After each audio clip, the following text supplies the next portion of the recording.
our holding environment and focusing on, and appropriately so, on the softening, the creating a welcoming, comforting environment of feathering our nest. And while we've mentioned strengthening the holding environment, we haven't really gotten into that, on creating a strong as well as a soft and gentle holding environment and what that means.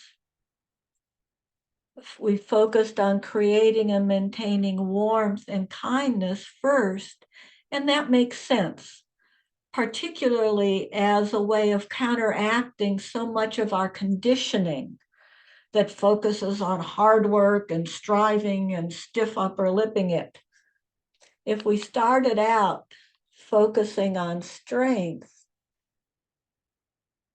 we might get caught up in creating a hard and rigid structure, a fortress of steel and concrete. And we're also conditioned to see qualities like kindness, compassion, gentleness as weaknesses that might increase our vulnerability rather than our strength. Certainly, as I was growing up, to be strong not just meant being physically strong, but to be a strong person meant to be unemotional, unresponsive, uncaring. In order not to be vulnerable, it's tempting, based on this conditioning, to create emotional armor, to protect my heart. I'll develop armor around my heart. Nobody can get in there. Nobody can touch it. I'll build walls, emotional walls around me. I'll become detached or numbed out. And I certainly have a lot of practice with that. In the words of Simon and Garfunkel, in a song I used to love singing, I'm a rock, I'm an island, I've built walls, a fortress, steep and mighty, that none may penetrate. And the safer we want to be and the more vulnerable we feel, the more tempted we may be to armor up around our hearts. But this is the process of aversion, not strengthening. It's the understandable proclivity to want to push any pain out and away.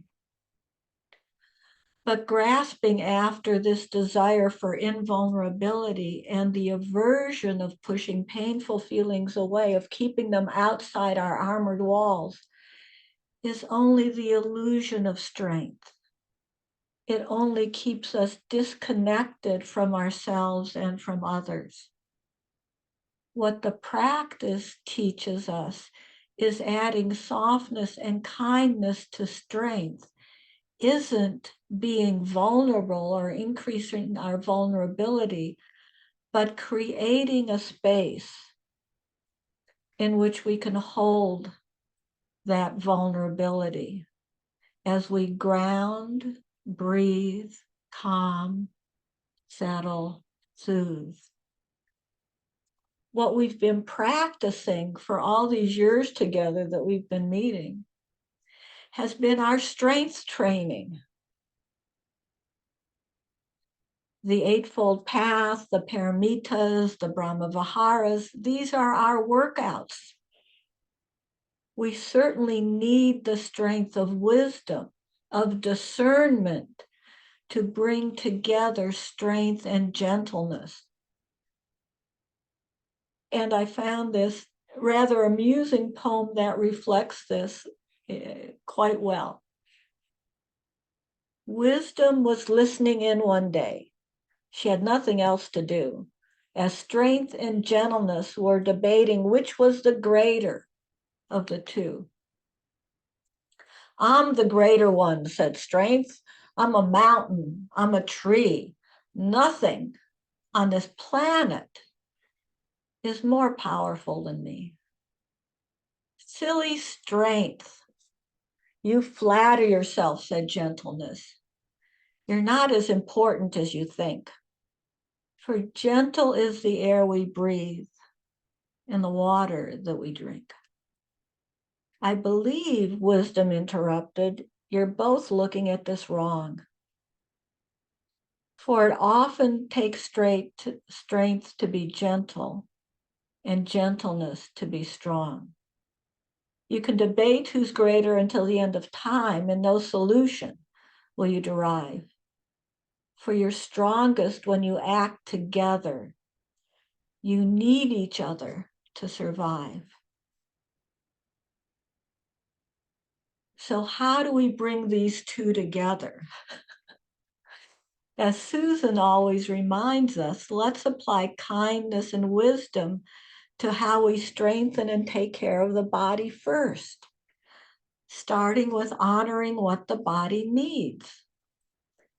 As part of my metta practice, I like to use as one of my phrases, may my body support me with strength. And I've adapted that to strengthening my holding environment. May my body support my holding environment as strongly and as best as it can. Whether sitting, standing, or lying down, I can appreciate the foundation of strength that supports caring attention. Knowing what my body needs in this moment, giving it the support it may need, not pushing it too far. As my yoga teacher always reminds us, pushing into pain or injury is not what we're about here. Engaging and strengthening muscles needed to hold the pose, and noticing what muscles I don't need to engage, that are tightened and can be loosened and softened to strengthen my capacity, my flexibility to stretch and strengthen, and letting my body do that at its own pace and really attending to that. Thanissaro Bhikkhu also reminds us to appreciate where we are. And in his analogy of meditation to weight training says, so even though you may feel scrawny when everyone around you seems bigger and stronger, remember you're not here to compete.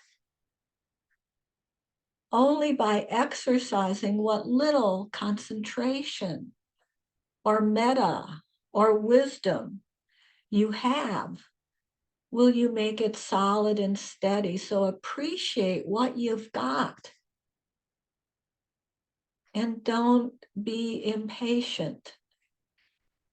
Also, we've practiced cultivating the strength of energy. Not too restless, not too lax, coming into that Goldilocks zone that Bill talks about, right in the middle, that 4 to 6 on a scale of 1 to 10, where our strength is.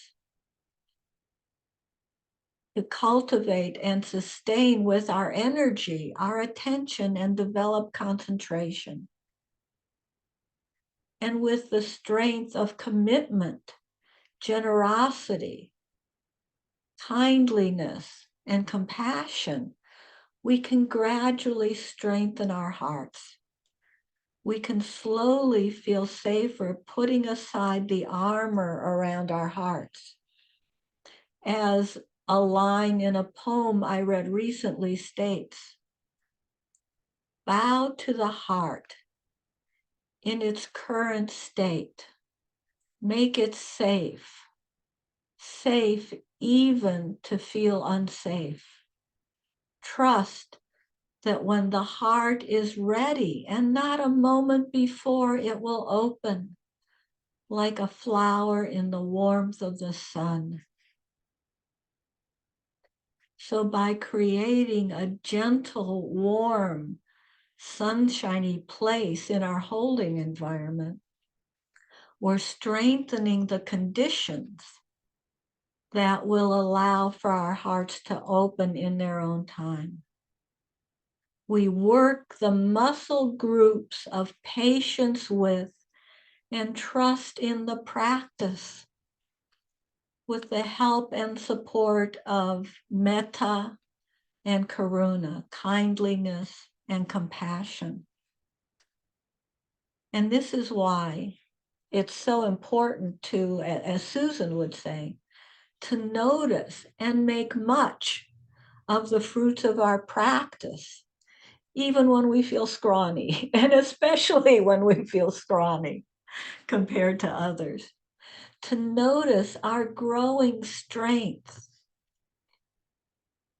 We can practice the discernment and balance, the equanimity of cultivating a strong and gentle holding environment, held in not only the kind arms of our holding environment, but the strong and gentle arms of our holding environment, feeling the safety of that strength to be held strongly and lovingly.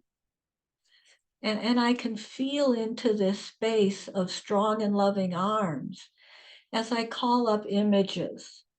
One image is being held by my father when I was really scared during a pretty violent, or what seemed like a violent thunderstorm to a 4-year-old, and being held and comforted and feeling safe in my father's arms. Or being held by my mother when she stood up for me when a neighbor boy next door came over and pushed me down. And his mother came out and yelled at me, and my mother, bless her heart, had the courage to stand up for me in that situation.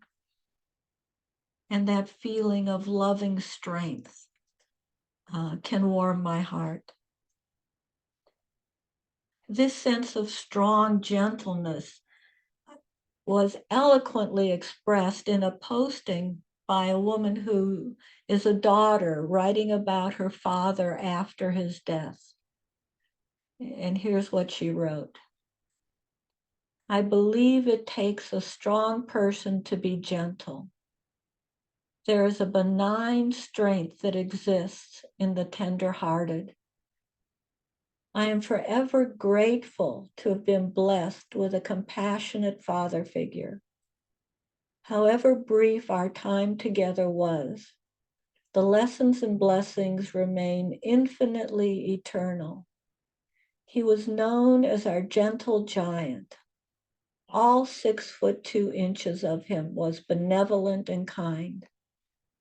Despite living with epilepsy and 4 feisty females, he never once wavered from love and compassion.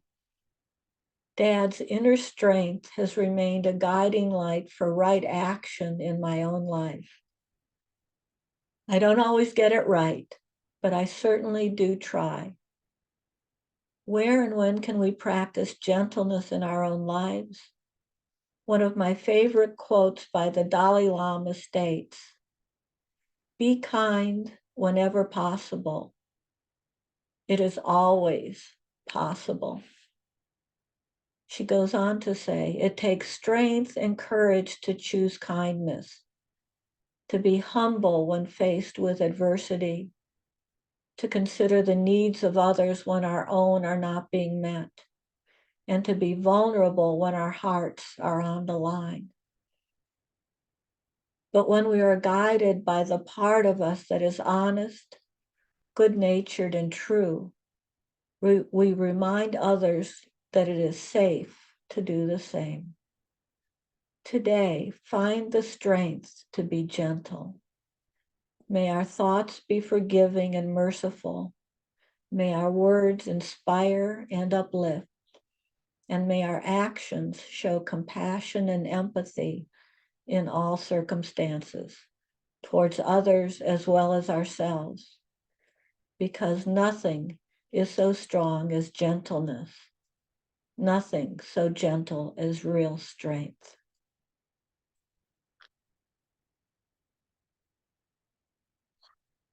So with that, let's practice. Thank you so much for your kind and caring attention. So let's attend to our bodies with strength and gentleness. Oh, feeling into the strength of how our bodies are supporting us with gratitude and appreciation as we move in whatever way, gently, slowly, as if moving through water with great care and patience. To loosen, release, soften, as well as strengthen whatever our bodies need to support us in sitting in stillness, creating a generous opening up to strengthen our practice and taking whatever time feels right for you. Maybe making noises to savor this process of supporting our bodies, shaking loose, tapping. I really like tapping my jaw. And one of my favorite strengthening body activities is the lion's roar. That brings laughter and joy as well as strength. And hopefully that didn't disrupt things for you.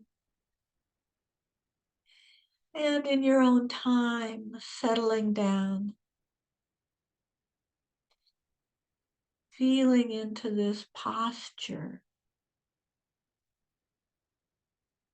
of holding kindly and solidly, grounding into steadiness,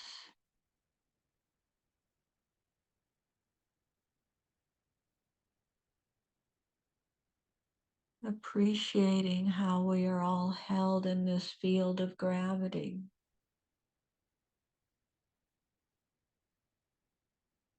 Appreciating whatever strength we're engaging for our bodies to be upright or supported in any way.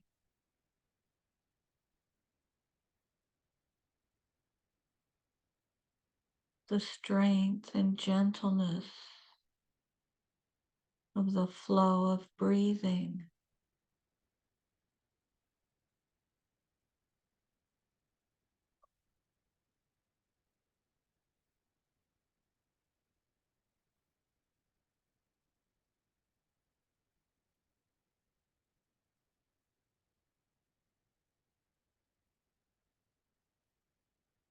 And just taking your time to notice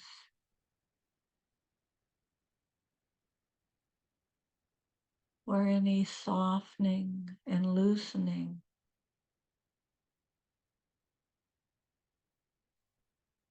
can occur.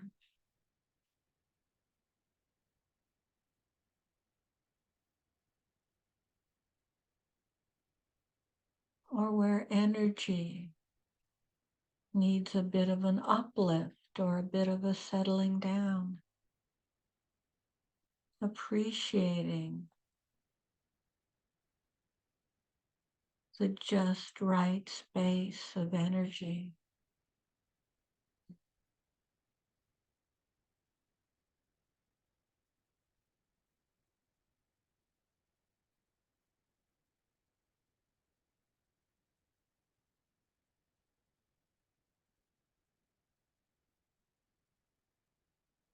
And turning our attention to our hearts,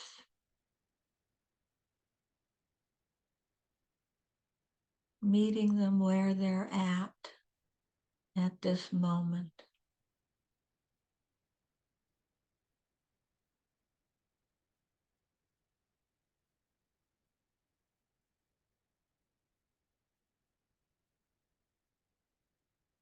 providing strong comfort for any hurt or brokenheartedness.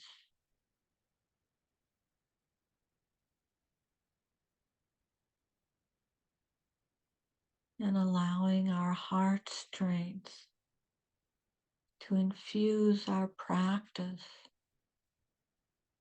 with caring and kindness.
and just check in.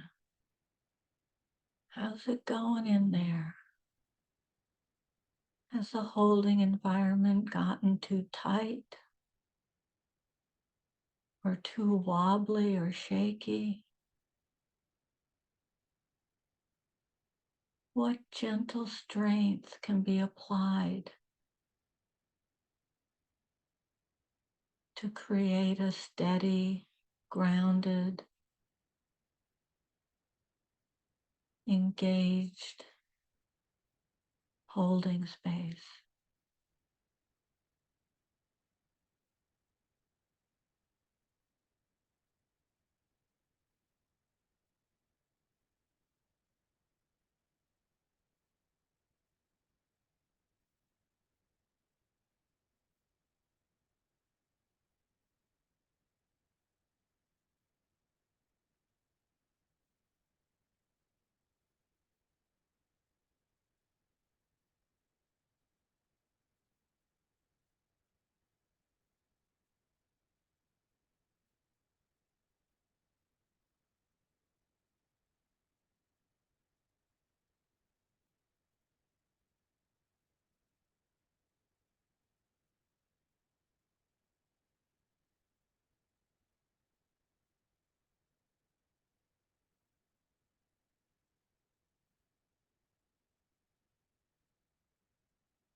In the remaining minutes of this practice, perhaps infusing some gratitude